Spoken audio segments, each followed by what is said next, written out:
Olá, meus amados irmãos, a paz do Senhor Jesus, tudo bem? Amados irmãos, uma reflexão rápida baseado no vídeo rápido também, tá? No máximo de 12 minutos. Pode ser mais ou pode ser menos. Eu vou ser bastante objetivo nesse vídeo. A base bíblica vai ser todo o livro de Êxodo, por isso que eu não vou abrir e nem vou... não tem nem como, né? Mas todo o livro de Êxodo, irmãos, ele fala sobre o seguinte, sobre a saída do povo do Egito, que estava sendo escravizado, clamou a Deus, Deus levantou um líder, que foi Moisés, e Moisés, com a orientação do Senhor, tirou o povo do Egito, só que nem todos chegaram à terra prometida, só as casas, né, de Josué e Calebe. A história é bastante conhecida. Mas o que eu quero dizer nesse vídeo, irmãos, pela situação atual, que muitas profecias da Bíblia são cíclicas, ou seja, elas se repetem, por isso que ela se torna mais atual do que o dia da manhã. Você quer ver um exemplo do livro de Êxodo? Quando Moisés, né, ele tira o povo do Egito, ele atravessa um deserto. Ali ele começa com um grande milagre antes do deserto, que é a abertura do Mar Vermelho. Tá? Historiadores contam que Deus poderia fazer o povo contornar o Mar Vermelho, mesmo passando por outras nações inimigas de Israel. Tá? Porque nação inimiga de Israel não era problema para o povo de Israel, porque Deus estava na frente, que era o caso ali. Então ele poderia, mesmo sem a Arca da Aliança, Deus poderia exterminar os inimigos e eles passarem sem dar uma espadada. Tu tá me entendendo? Só que Deus, ele quis que o povo passasse pelo Mar Vermelho para confirmar que ele é um Deus poderoso e um Deus do impossível. Porque até hoje, irmãos, não existe máquina com toda a tecnologia, e eu acredito que nem haverá uma máquina que consiga abrir o mar para que qualquer pessoa ou veículo passe a seco, entendeu? Dividir águas, aquela massa de água. Então só um poder sobrenatural vindo de Deus que pode fazer isso. Isso são sobre sobrenaturais que esse vídeo também vai abordar. Então começa com um grande milagre, e depois daquilo ali, depois que a água se fecha em cima dos egípcios, houve uma grande comemoração, aquilo é a alegria da conversão, e depois vem o deserto. Aquela dança de Miriam, a gente pode chamar assim de dança do batismo, que quando o batismo é uma confissão pública de fé, quando você está deixando os velhos valores filosóficos, científicos que você acreditava, e agora você está fazendo uma declaração pública que você está acreditando na Bíblia e no Deus, que é a própria palavra. Então, e logo depois, se você vê Mateus 4, quando Jesus se batiza, que ele veio para dar o exemplo, ele vai levado para o deserto. Então aquilo ali é uma profecia cíclica se cumprindo, entendeu? Então, depois daquela dança de Miriam, vem o deserto com todos os seus problemas. Alguns vão ficando no caminho, entendeu? Então, um trajeto do deserto até Canaã, que seria um trajeto curto, Deus fez o povo andar em círculo, porque a murmuração não faz você ir para frente. A murmuração é uma coisa que desagrada a Deus. Você está me entendendo? E tem um trecho que Moisés sobe, entendeu? Que Moisés sobe 2 vezes. Uma, o Deus escreve os 10 mandamentos, que é baseado no amor. Todos eles começam com não, tu pode ver.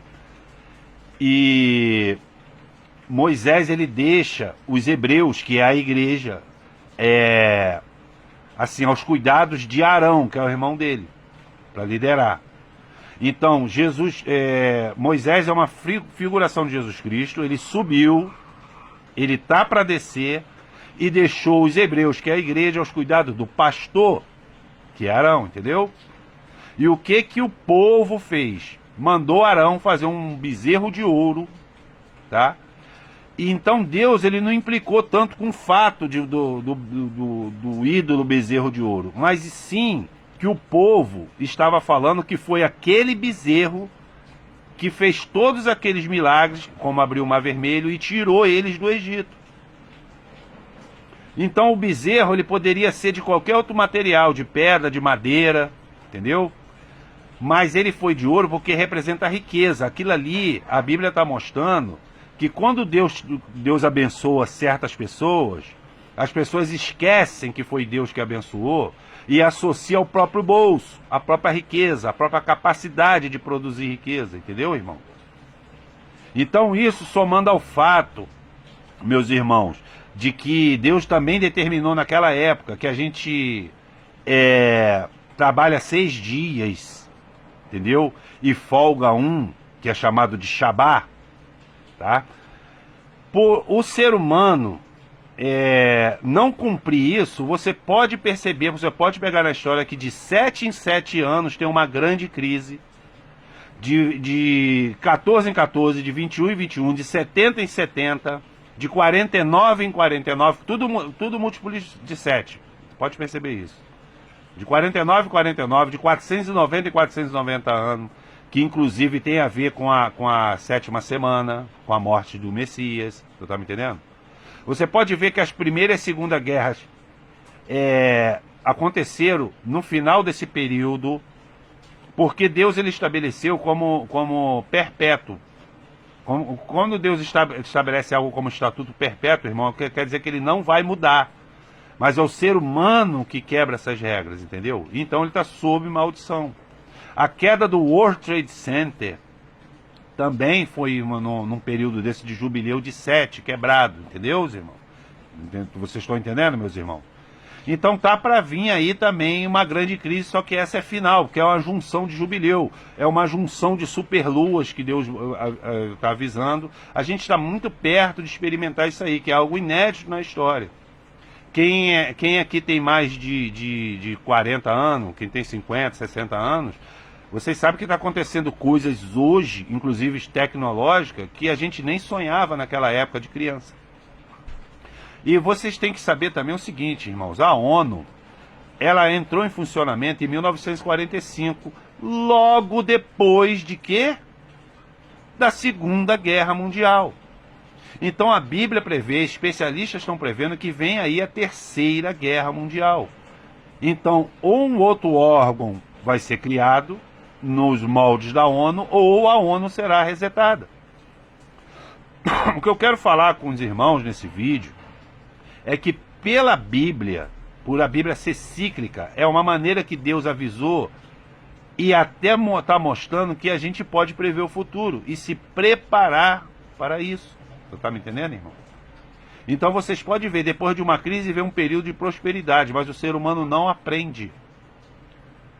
Aí fica nesse efeito sanfona, não é isso? O livro de Reis, irmãos, os 2 livros de Reis e os 2 livros de Crônicas, ele mostra além das fases da nossa fase cristã, tá? Ele também está mostrando, além das fases da nossa vida cristã, ora idólatra, ora mais buscador de Deus, entendeu? Então era aquele efeito sanfona. O que é o efeito sanfona da fé? Você está na pior, busca o Senhor por misericórdia, te perdoa e te abençoa. Aí você, com o tempo, você começa a virar as costas para Deus, porque, como eu te falei, muita gente, igual Paulo falou, ele não sabe ser fiel na escassez, só na abundância. Tu tá me entendendo?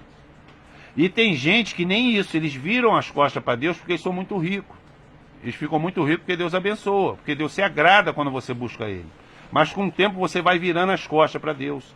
Só que a gente está chegando numa época, irmãos, que Deus vai botar um fim na história.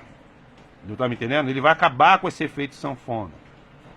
Porque ele não pode se meter no livre-arbítrio, mas o ser humano também não pode se meter na história que ele determinou, nas leis que ele determinou. Você está me entendendo, meus irmãos?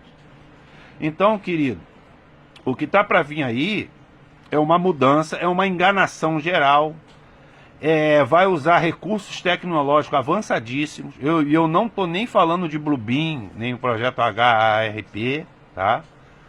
Eu estou falando de coisas financeiras.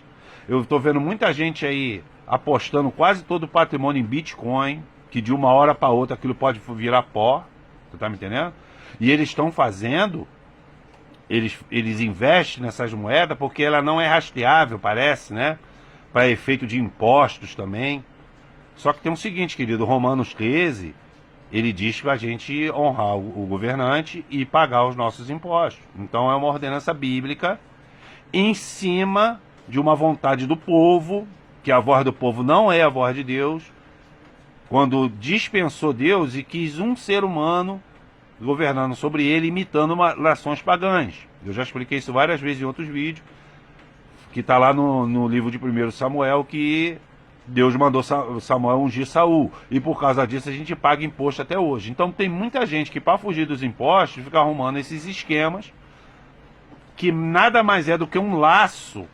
Por mais pessoa que seja especialista econômico, em bolsa de valores, pode afirmar o contrário, irmão. Você sabe que isso é uma coisa muito volátil.